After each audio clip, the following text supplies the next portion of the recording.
به اعتبار نگاهت سیاهی از شب شد، هوای معجزه در حس من لبالب شد. در اعتنای دو چشمت به داغ سینه من، ز سینه داغ برفت و ز جان من تب شد. تو ماه 14 قصه ساز رویامی، به زینت تو خیالم پر از کواکب شد.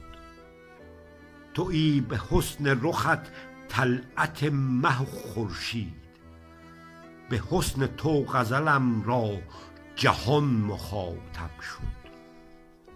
از التفات تو در شرح بند بند سخن، تمام شعر و غزل روی ماه نخشب شد. مرا به فلسفه خوانی نخوانده جز سر زلف، همان که شب به سحر سحر را مسبب شد.